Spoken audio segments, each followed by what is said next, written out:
My husband's final gift to me didn't come wrapped in ribbon or placed gently in a box.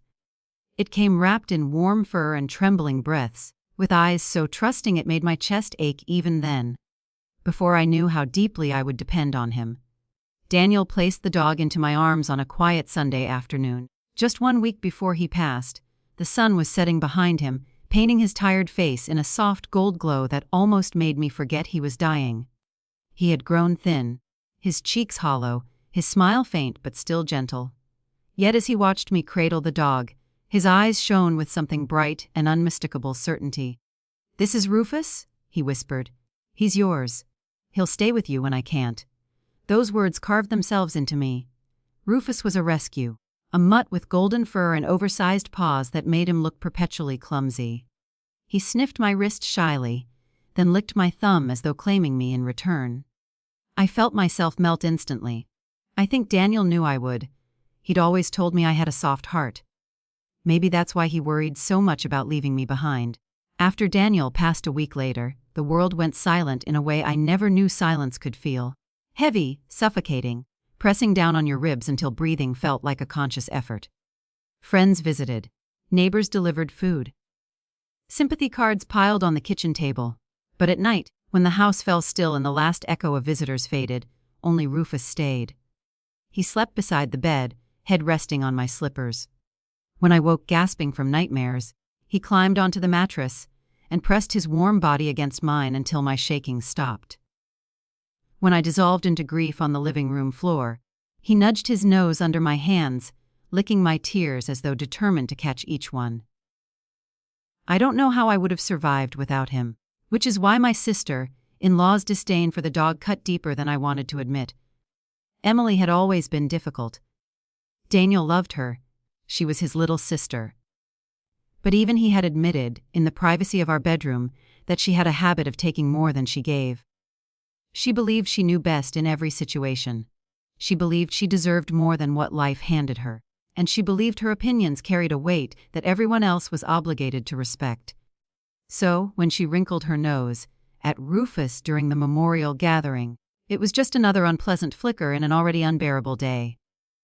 "That thing is huge," she said, eyeing him like he might leap onto the dining table and steal the casserole. "Are you sure he's safe? He hasn't hurt anyone?" I said softly. "He's gentle. HM?" She sipped her wine, her gaze never leaving the dog. "Just be careful. Big dogs can snap under stress." I wanted to tell her that I was the one under stress, not Rufus. But grief had made me too tired for confrontation. Over the next weeks, Emily found reasons to stop by uninvited, dropping off store receipts she claimed I might need, reorganizing my cabinets, offering unsolicited advice about how I should move forward. And every time, her eyes flicked toward Rufus with thinly veiled irritation. "He growled at me," she complained once. "He barked at the children," she said another day. "He looks unpredictable." She pressed, her lips thinning. None of it was true. Rufus did nothing but exist quietly by my side, sensing my pain before I did, steady as a heartbeat. But grief makes you vulnerable. It dulls your instincts, softens your defenses. And on the Tuesday morning that she made the decision that broke me completely, I was still fragile, only a shadow of the woman I had been before Daniel's illness. I left for the pharmacy. I came home to a silent house. No greeting bark, no clicking paws, no Rufus. His bowl was gone, his blanket missing, his leash, Daniel's final gift, vanished from its hook. Emily stood in my kitchen like she belonged there, meeting my confusion with cold practicality. "I took care of it," she said simply. "I had him put down." Those words didn't make sense at first. They floated through the air like smoke, impossible to grasp, impossible to breathe around. Put down. My voice barely escaped my throat. She crossed her arms. "It wasn't safe." "You're grieving." He was getting aggressive. Someone had to make the responsible decision. I didn't scream. I didn't collapse. I just stood there as the ground dropped away beneath me. Daniel had given me Rufus so I wouldn't have to face the world alone. And Emily had stolen him in a single morning, without permission, without compassion, without the smallest shred of humanity. I think some part of me broke forever in that moment, and I had no idea this was only the beginning of the lies she had buried, and the secrets Rufus would soon dig up. Grief has a strange way of distorting time. The 3 days after Emily told me she had Rufus, put down, blurred into a shapeless smear of hours. Days that bled into nights without meaning. I drifted through the house like a ghost, touching the spaces where Rufus used to sit, kneel, breathe. His empty corner felt like a fresh wound every time I walked by it.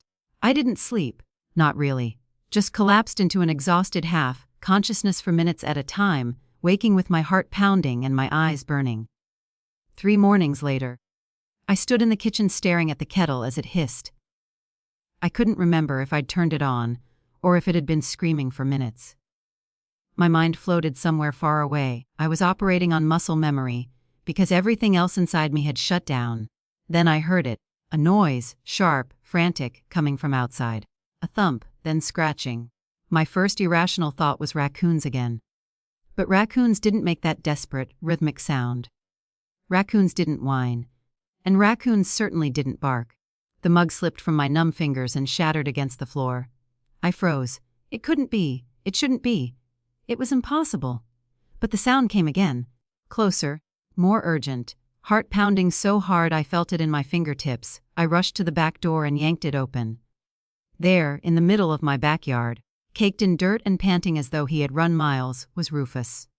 Alive. I don't remember running to him. One moment I stood on the porch, the next, I was on my knees in the grass with Rufus barreling into me, whining, licking, pressing every inch of his warm, very alive, body against mine.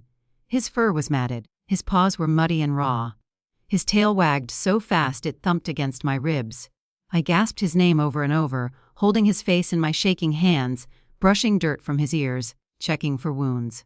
There were none, no scars, no signs of injury, nothing that suggested he had been euthanized or even treated by a vet. He wasn't sick. He wasn't weak. He was simply here. My mind spun with shock, relief, and something darker, unease, suspicion, disbelief. How had he survived?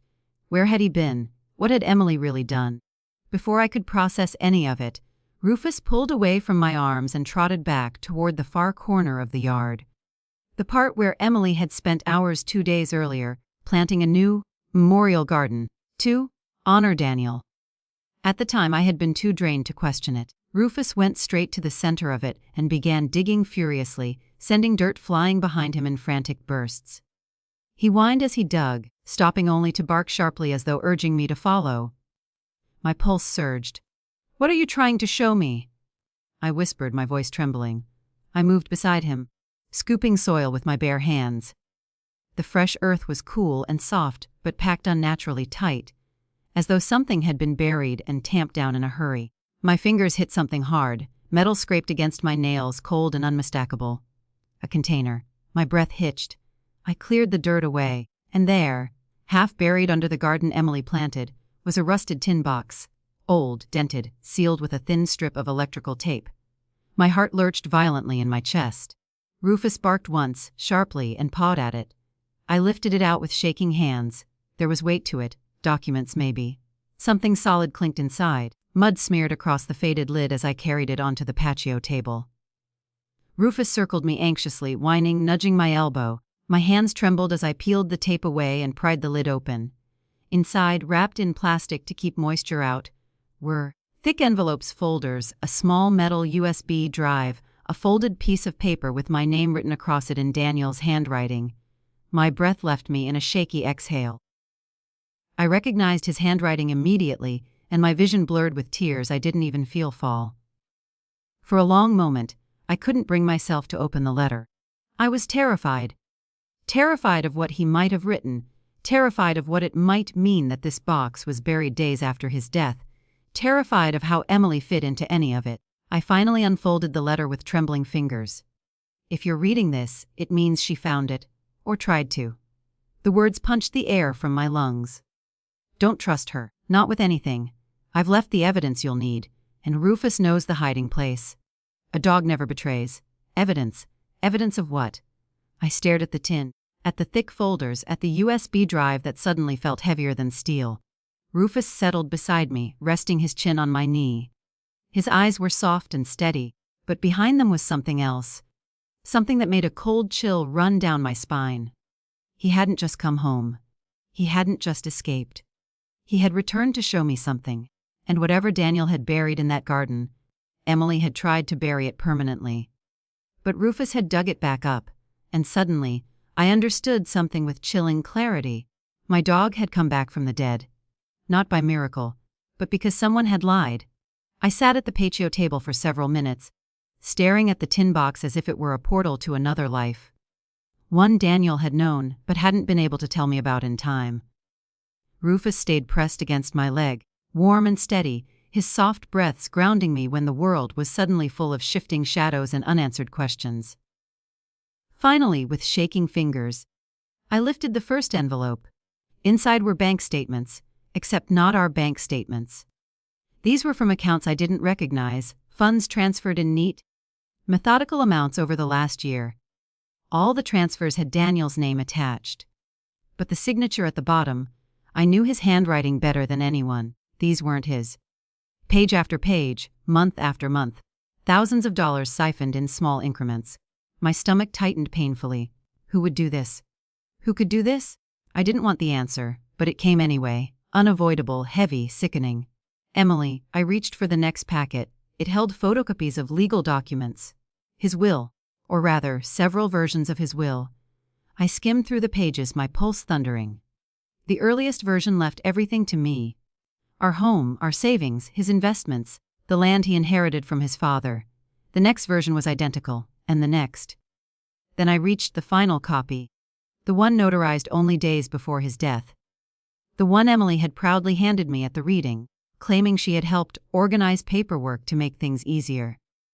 This version left her a significant inheritance. Too significant, and the dates and signatures were all from a week when Daniel had been too weak to hold a pen. "My God," I whispered, pressing a hand over my mouth. "Daniel, what did she do?" I pulled the USB drive from the tin with trembling fingers. Rufus whined softly as though sensing the shift in my breathing. I wiped my eyes, went inside, and plugged the drive into my laptop with dread humming under my skin. A single video file appeared. For her. If she ever needs it.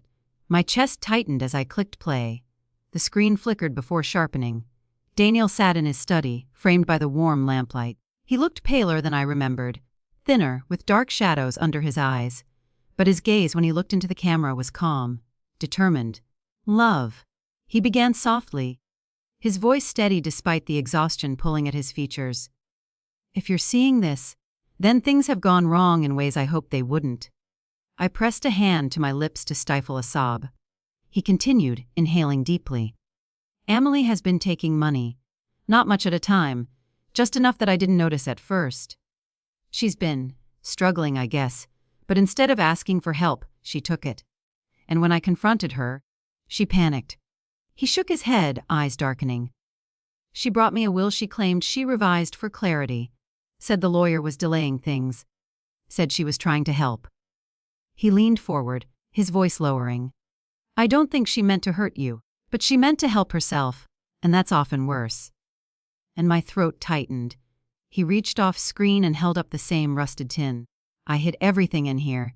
The real documents, copies of signatures, proof of every discrepancy. If she tries to destroy the originals, these should be enough." He set the box down.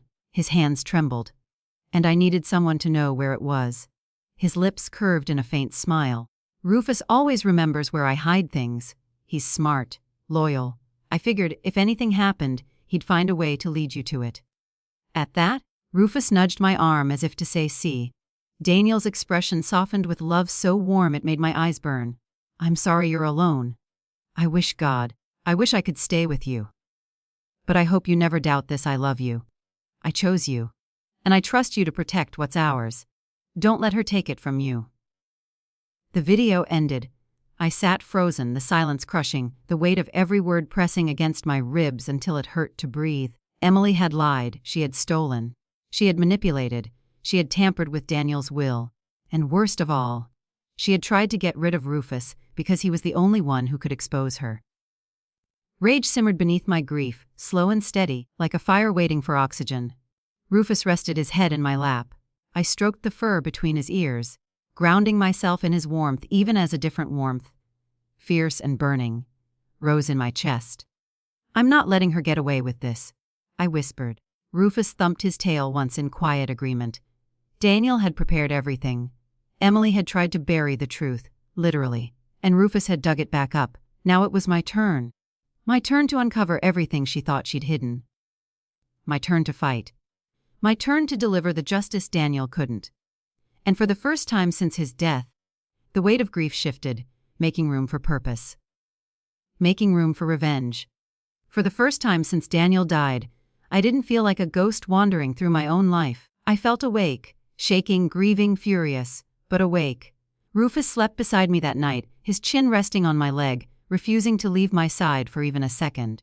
I stroked his fur in the darkness, grateful beyond words that he was alive, and terrified when I thought about how close I had come to losing him forever. By morning, the despair that had once consumed me had hardened into something sharper. Resolve. I gathered every file, every envelope, every damning document Daniel had buried for me. I scanned each page with shaking fingers, organizing everything in chronological order, labeling each folder just as he had taught me when we used to do taxes together. The work was steadying. Mechanical, it gave me purpose. When I walked into Daniel's lawyer's office, clutching a box of evidence and with Rufus at my heel, he didn't greet me with polite sympathy. He froze. Then he said, very quietly, "Where did you get all this? Daniel hid it?" I whispered, setting the box on his desk. My voice cracked. Emily tried to bury it. The lawyer's eyes darkened as he looked through the documents. His face tightened with a restrained fury I felt mirrored in myself. "This is fraud," he said, flipping through bank transfers. "Forgery," he continued, examining the mismatched signatures. "Tampering with a legal will," he added, his voice growing hard. "And," he paused, staring at the final folder. "This? Accessing your house and removing your pet without permission. If she abandoned him somewhere, that may qualify as animal cruelty." Every word felt like a weight lifted. I wasn't crazy. I wasn't overreacting. Daniel hadn't imagined the danger. Emily had crossed every line. "What happens now?" I asked, my fingers curling into Rufus's fur for strength. He closed the folder with deliberate calm. "Now," he said, "we file everything." And he did, quietly, efficiently, relentlessly. Over the next week, investigators contacted me for statements. Bank officers reviewed footage. The notary who proved the forged will was questioned. Every lie Emily had tried to stitch together began to unravel. She still had no idea what was coming, but that changed on a Tuesday afternoon. The very same weekday she had claimed Rufus was put down. I heard her car door slam before I saw her. Her footsteps stormed up my front walkway like a brewing thunderstorm. Then my doorbell erupted in frantic, angry ringing. I opened the door slowly. Emily pushed past me, eyes wild, hair disheveled, breathing hard. Her phone was clutched in her hand like a weapon. "What did you do?" she shrieked. "Why are the police calling me? Why is my bank frozen? Why did a lawyer show up at my house?" I stood in the foyer, strangely calm. Rufus padded forward, planted himself beside me, and let out a low, warning growl. Emily's eyes snapped to him. She stumbled back a step, fear flickering across her face. "He's supposed to be dead," she whispered, horror twisting her expression. "He's not," I said. "He came home." Her mouth opened and closed. She looked at Rufus, then at me, then at the hallway behind me, as if searching for an escape from the reality she'd built. "You don't understand," she spat. "He was going to expose everything." "That stupid dog, he knew where." I held up the rusted tin. Her words died in her throat. "This," I asked calmly, "this is what you were so desperate to destroy." She stared at it, color draining from her face. Then she lunged for it. Rufus moved faster. His growl erupted into a sharp bark, and Emily stumbled back, nearly tripping over her own feet. She stared at him with wide, furious eyes, as though she couldn't believe an animal she'd tried to erase was now the reason her life was collapsing. "You have no idea what you've done," she hissed at me. "Oh," I replied. "I know exactly what I've done." Sirens wailed outside. Emily's head snapped toward the window. Her voice trembled. You called them on me." "No," I said softly. "Daniel did?" Confusion flickered, then realization, then pure panic. "The police knocked," She stepped backward, shaking her head, muttering denials, excuses, accusations. When the officers escorted her out, her voice broke into frantic shrieks, insisting she was the victim, that she was only protecting family, that Daniel didn't mean any of it. None of it mattered now. Her children watched from the sidewalk. Neighbors murmured, and I stood in the doorway, one hand on Rufus's head, letting the evening breeze wash over me as Emily's world finally crumbled. When her screams faded and the sirens disappeared around the corner, I exhaled a breath I felt like I'd been holding for months. Rufus leaned into me. I knelt and wrapped my arms around him, burying my face in his fur. "You saved us," I whispered. "You saved me." The house felt lighter afterward, as though Daniel's presence finally settled into peace rather than sorrow. The grief remained, but it wasn't suffocating anymore. It coexisted with something warm, something like justice or closure. That night, as I sat on the porch with Rufus curled at my feet, I looked up at the stars and felt Daniel's words echo softly in my memory. "He'll stay with you when I can't."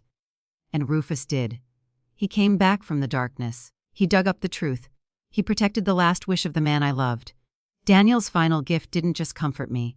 It saved me. Twice.